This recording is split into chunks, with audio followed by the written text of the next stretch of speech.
Hi, and welcome. You're listening to the X22 Report. My name is Dave, and this is episode 1852B, and today's date is April 26, 2019, and the title of the episode is Trump Ready to Declassify It All? The Manchurian Candidate Will Be Exposed. Now, before I get started, I wanted to talk about staying healthy as we grow older. Stem cells are your body's natural healing system. You get a cut on your finger one day and the next day it heals up. Well, how does that happen? Easy. It's your bodily stem cells at work. Sad part is by age 65, you've lost 90% of your adult stem cells. But now you may be able to boost stem cells levels naturally within 1 hour by 30% with a new plant-based capsule. Everyone's chemistry is different, but for many, this produces a variety of benefits to help reduce the effects of aging. This product comes with a 30-day money-back guarantee. Please visit their website at stemup.com. Let's get into the economic collapse, political and geopolitical news. Now, the deep state, they are panicking because Trump is ready to declassify everything. And they're very worried right now, and they don't know when he's going to do it. And we can see that all the pieces that we've been talking about for all this time, they're all coming together and they're all starting to fit. And we're starting to realize how everything came about and how it was done. Do we know everything?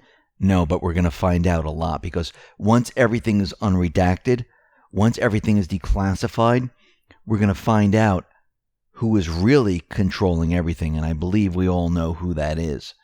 And it's going to expose who the Manchurian candidate is and who he really is.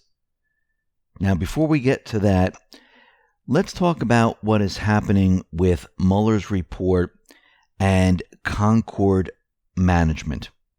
Now, this was the company that Mueller went after, saying that they had a troll farm, and he indicted them. Now, he never expected this company to come to America and fight him on it. They were just going to name it. They were going to use this as a publicity stunt, saying, look, we found one of the companies. But lo and behold, Concord decided to come to America and say, okay, prove what you're saying. Now, Paul Sperry tweeted out the following. Breaking. New U.S. District Court filing shows defense lawyers in Russian trolling case have demanded judge hold Mueller in criminal contempt for making allegations against the IRA Concord in his final report that were not made in the indictment, including that it was a Russian government op.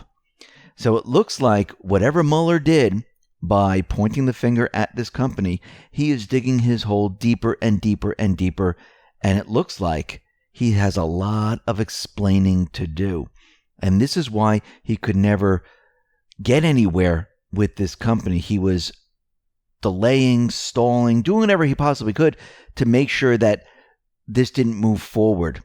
Now, Mueller is in a little bit of trouble. And this also brings in Bill Barr, because when you look at the court docket, it says, defending Concord Management and Consulting LLC, by and through undersigned counsel, respectfully submits this motion seeking an order to show cause why Attorney General William Barr and Special Counsel Robert S. Mueller should not be held in contempt for violating the United States District Court for the District of Columbia Local Criminal Rule 57.7 by releasing prohibiting information and opinions regarding the guilt of the accused and the evidence in the above caption pending criminal case, thus interfering with Concord's right to a fair trial.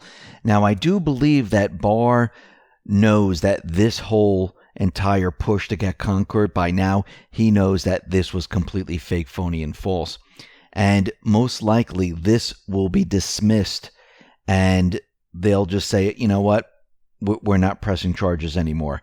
And we'll have to see how this all plays out. Now, Rod Rosenstein, the Deputy Attorney General, dropped some damning information relating to the FBI handling of the Russian investigation.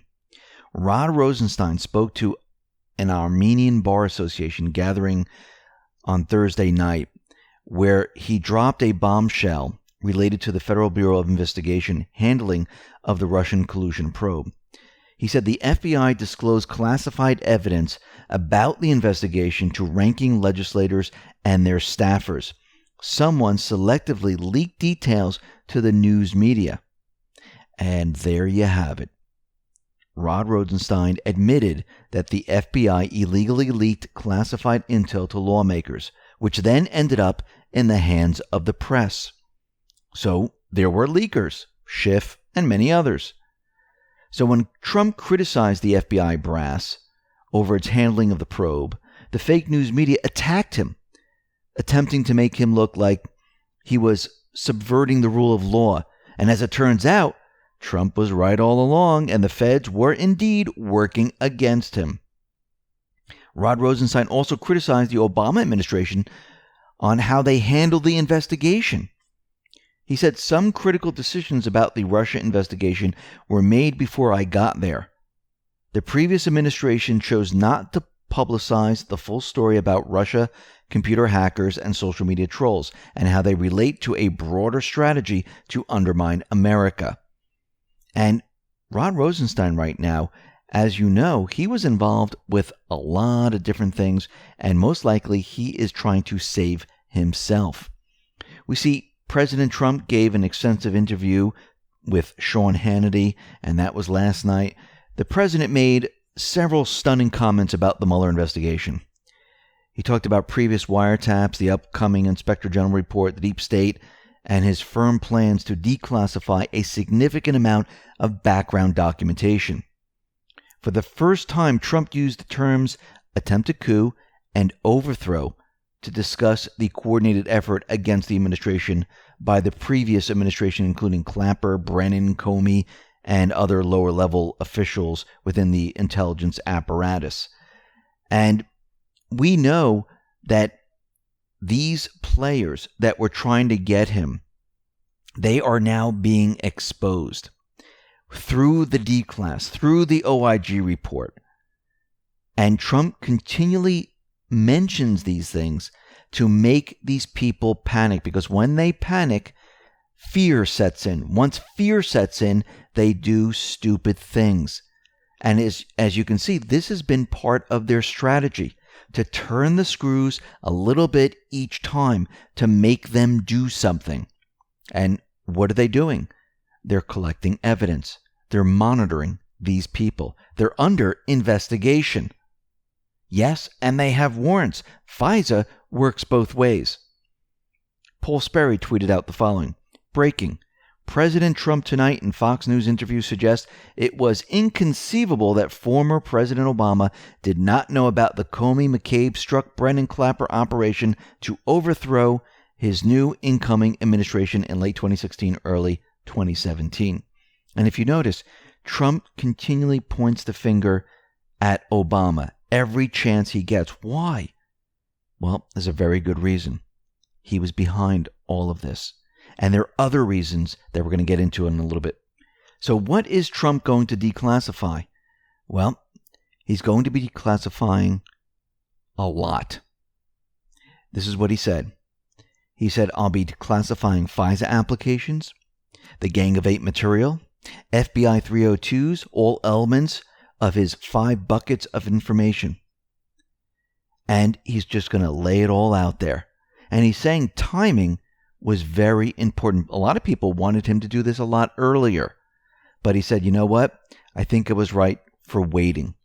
He's going to do it at the right time. People were telling him to do it before the Mueller report was even out. Of course, they would have said obstruction of justice. I wonder which individual told him to do it beforehand. He waited for after the Mueller report. And now is the right time. Now, Joe D., he is letting us know that the Horowitz report is coming out, and it's going to be a bombshell. Take a listen to what he said. Found that. By the way, Robert Ray mentioned that there is the Horowitz report coming out in May or possibly early June. There's another report that everybody has forgotten about involving James Comey alone. That will be out in 2 weeks. That report is going to be a bombshell. It's going to open up the investigation on a very high note. and there will be criminal referrals in it. The FISA court abuse is the center of this entire abuse of governmental power. And the chief judge of that court has already ruled that the FBI broke the law and that the people at the head of the Justice Department, Sally Yates, John Carlin, the Assistant Attorney General for the National Security, all knew about it and lied to the court, the FISA court, about it. Now, it looks like there's going to be a lot of information that's going to be dropped, and there's going to be a lot on Comey that is coming out very, very soon, and it's going to be a bombshell. Now, according to Paul Sperry, he tweeted out the following: breaking, FBI agents Joe Pienka and Mike Gaeta, along with the Department of Justice official Stu Evans, are figuring prominently as witnesses in IG Horowitz investigation of Department FISA abuses. The findings in the forthcoming IG report are said to be devastating. He went on to say, developing, it is now looking as though there is more evidence that Obama had a heavier hand in interfering in the 2016 election than Putin. And we see right here and now that Obama is the ringleader, and all these individuals were doing what he said. Now, there is a news story out there from the Washington Post, and this has to do with North Korea, and they've been pushing this, and they've been pushing a lot of things about North Korea because they're fighting against what Trump is doing. And they said that the U.S. was sent a bill for $2 million. Now, the Washington Post made it seem like the U.S. paid this bill, and Trump came out and said, nope, whoop, fake news.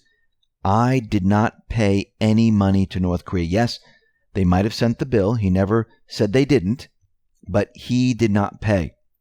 He tweeted out the following: no money was paid to North Korea for Otto Warmbier. Not $2 million, not anything else. This is not the Obama administration that paid $1.8 billion for 4 hostages, or gave 5 terrorist hostages plus who soon went back to battle for traitor Sergeant Bergda. Trump continued, President Donald J. Trump is the greatest hostage negotiator that I know of in the history of the United States. 20 hostages, many impossible circumstances, have been released in 2 years. No money was paid. Chief Hostage Negotiator, USA.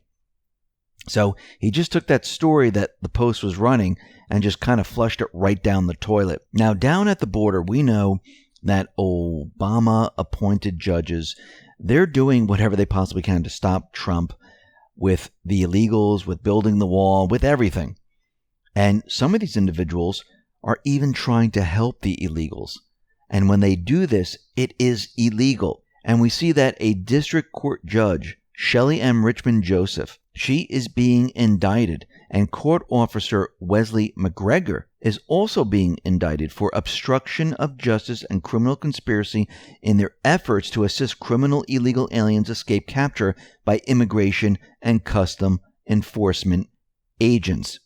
Both the judge and the court officers are charged with conspiracy to obstruct justice and obstruction of federal proceedings. Now, according to the court documents on March 30th, 2018, Newton police arrested and charged an alien defendant under Massachusetts general law with being a fugitive from justice and narcotics possession.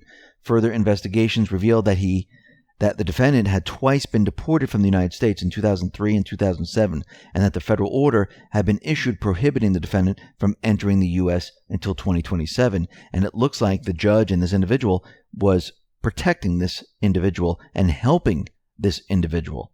I mean, this is just unbelievable. Now, during the Obama administration, we know during this period of time, there's a lot of false flag events, the shootings. They were trying to push the arms trade treaty, and we went over this many, many times before. John Kerry signed it. It is in the Senate right now, and they have to ratify it. And what they were trying to do is they were trying to take control over the laws that govern our weapons. And they were trying to push this through. And of course, they made the case that, no, it's not going to do anything, but we know they were going to use it to try to override the Second Amendment, which is completely impossible. Trump is saying, listen, this arms trade treaty is gone. I am rejecting this treaty. And part of this decision I will sign right now in front of a lot of witnesses, a message asking the Senate to discontinue the treaty ratification process and to return the now rejected treaty right back to me in the Oval Office, where I will dispose of it. And the Senate never ratified it. They continually had event after event trying to push this, but it didn't work. And we can see that Trump now is backing out of this completely, and which he should, because the UN should not dictate to the United States what we should have here and who should get a weapon. This is something that is left up to we the people, because we have the right to bear arms. And the UN was going to try to impose what weapons every single person could have. Now, the Heritage Foundation said the ATT is in effect an escalator. Once you step onto it, you are no longer in control of your direction of travel. He said the treaty has achieved nothing and is useless considering China, India, Iran, Russia, and Pakistan aren't a party to it. By the U.S. own criterion, the ATT is therefore less than useless. This is because, to the extent that the treaty reduces arms exports from the West, it can only have the perverse effects of driving potential importers to buy from China or Russia. And again, there were many different things within this arms treaty that was not good for the everyday person. But again, what was their whole point of pushing this? They were trying to get the weapons away from the people in the United States. That was their main goal. Now, Q dropped some more bread here, so let's get into some of these posts. This is post 3324. Q gives us a link to The Hill, and the title of this article is How the Obama White House Engaged Ukraine to Give Russia Collusion Narrative an Early Boost. Then gave us Hussein, in all caps and bold, and in brackets. So let's go through what this is all about. The Russiagate affair began with documents released by groups funded by billionaire activist George Soros. It now emerges. Now it is clear that under Barack Obama, the U.S. Embassy in Kiev worked closely with Soros-related groups to compile opposition research on the Trump campaign. As reported by John Solomon, a Ukrainian court in December concluded NABU's release of the ledger was an illegal attempt to influence the U.S. elections. And there is even a recording from the Ukrainian parliament of an NABU official saying that the agency released a ledger to help Democratic nominee Hillary Clinton's campaign. Lyshenko presented these black ledger documents to the public on March 21, 2017, in the Soros-funded Ukraine Crisis Media Center, linking Manafort to illegal kickbacks totaling $12.7 million, and even seeking to blame him for the deaths of the protesters on Maidan Square in 2014. The Ukrainian anti-corruption investigation even went so far as to hack the phones and text messages of Paul Manafort's daughter. The Ukrainian Crisis Media Center was founded in March 2014 by the Ukrainian government and George Soros International Renaissance Foundation to give reporting on the Ukraine conflict the correct spin. Lyshenko provided this info to Clinton campaign staffer Alexandra Chalupa. Chalupa also passed the black ledger info to Glenn Simpson at Fusion GPS, who passed them on to staffer Nellie Orr, or passed them on to her husband Bruce Orr. Bruce Orr then used this Soros-derived info to begin the Justice Department surveillance of the Trump campaign, codenamed Crossfire Hurricane. George Soros had invested billions in Ukraine before the conflict broke out in 2014. This is when we had that regime change where Biden, Obama, Victoria Nuland, they were all involved, and Biden put his son Hunter on the board of the gas company in Ukraine. The NABU and the Obama government were working closely with Soros, NGO Anti-Corruption Action Center in Ukraine. As John Solomon reports on The Hill, when Ukrainian prosecutors investigated ANTAC, which is the Anti-Corruption Action Center, over missing $4.4 million in U.S. funding, they were told to stand down by the Obama officials. I wonder where that money went.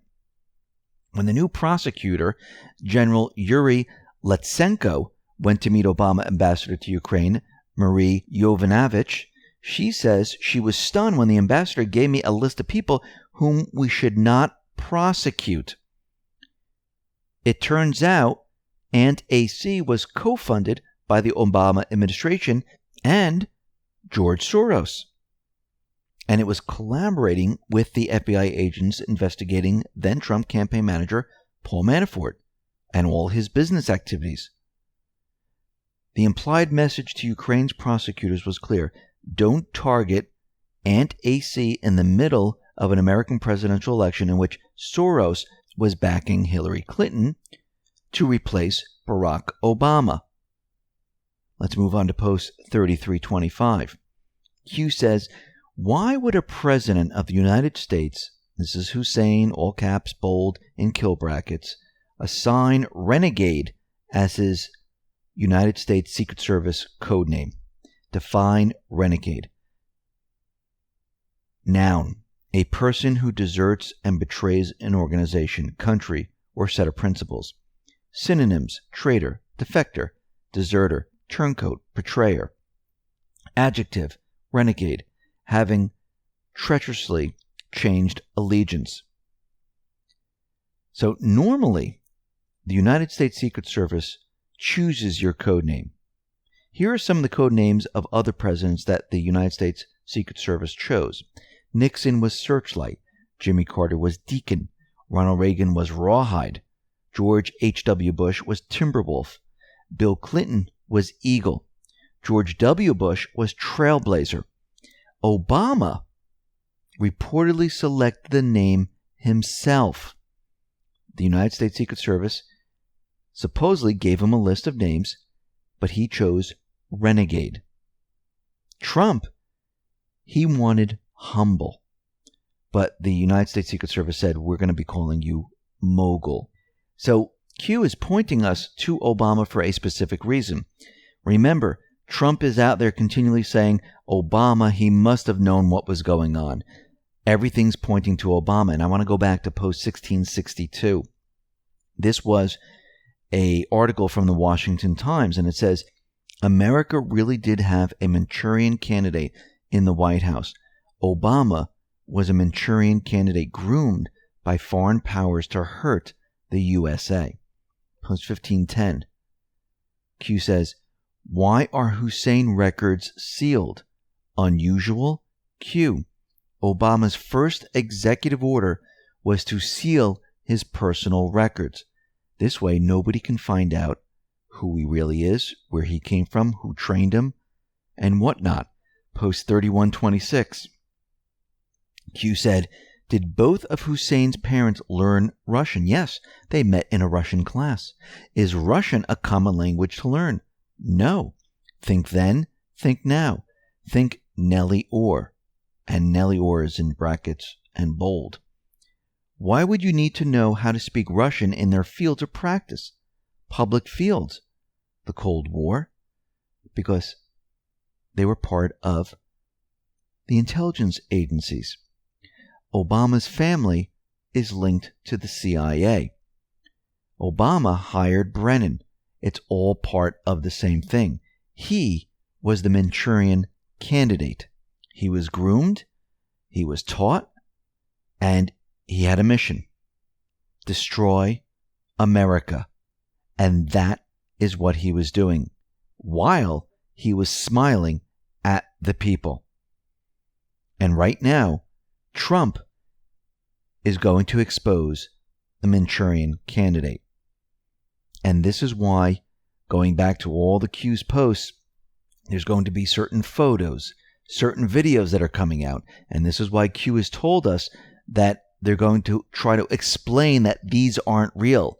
And if you notice in the past reports that we've been talking about and Q has been talking about, they're projecting how, look, these videos aren't real. Look at the technology today. You can't believe what you see because they know what's coming. They know Trump and the Patriots are going to blow this wide open. This is going to shock America. And the people who have been sleeping, they're going to be sitting there in a daze. They're going to be angry. And most of the people might not even believe. And this is why I believe the Trump administration, the Patriots, are going to be letting these things out a little bit at a time. This is why they've been building this up, letting this information out, letting the people hear spying, letting the people hear that the FBI was involved, letting people hear that the CIA director was involved, letting people hear that Obama must have known what was going on. There's a reason for all this. It's part of the plan. It's to make everyone wake up, or actually just hear it so it filters into your subconscious. So later when you hear it, you're like, oh yeah, I did hear something about that. And when the facts start coming out, you can start to put the pieces together. Now, there are some people that are going to completely block this out, and they're going to be very, very angry. But you can see that they're going to be letting a little bit at a time come out with the D-Class, the OIG, the Comey report, the criminal referrals, and things like that. And then they'll get deeper and deeper into it because we want to find out, and Trump continually says this, we want to find out how all this started, which means he wants to go back in time and he wants to tell a story. He wants everyone to understand this is the story of how this happened. And people like stories. People can relate to stories. People will say, oh, wow, this is unbelievable. And here are the facts to back it up.